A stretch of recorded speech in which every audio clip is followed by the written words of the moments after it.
તો જામનગર અને દ્વારકામાં 10,632 વીજ જોડાણો કપાઈ જશે, ત્યારે પીજીવીસીએલ દ્વારા બાકી બિલ વસૂલવા મેગા ડ્રાઈવ યોજાઈ છે।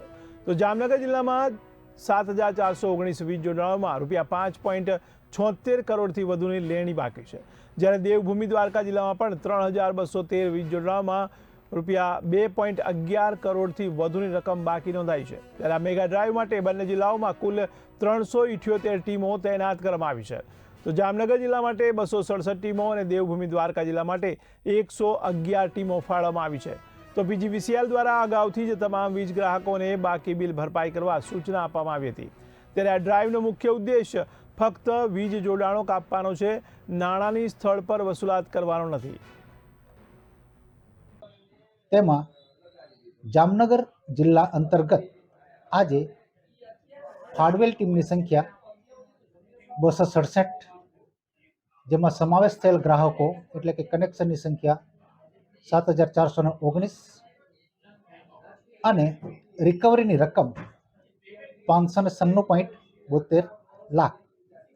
તેવી જ રીતે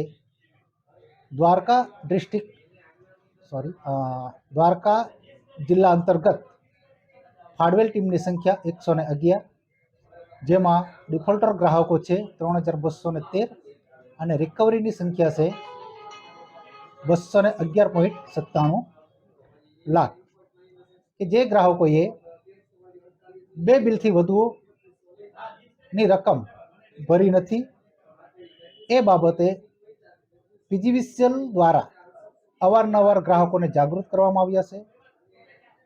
છાપામાં પણ એની જાહેરાત આપવામાં આવી છે, મીડિયામાં પણ એની જાહેરાત આપવામાં આવી છે।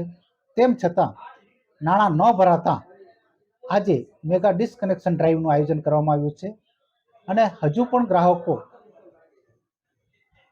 પોતાના વીજ બિલ પેટેની બાકી રકમ ન ભરે તો આગામી સમયમાં પણ આ ડિસ્કનેક્શન અંગેની કાર્યવાહી હાથ ધરવામાં આવશે, જે સર્વે ગ્રાહકોને જાણ સારું।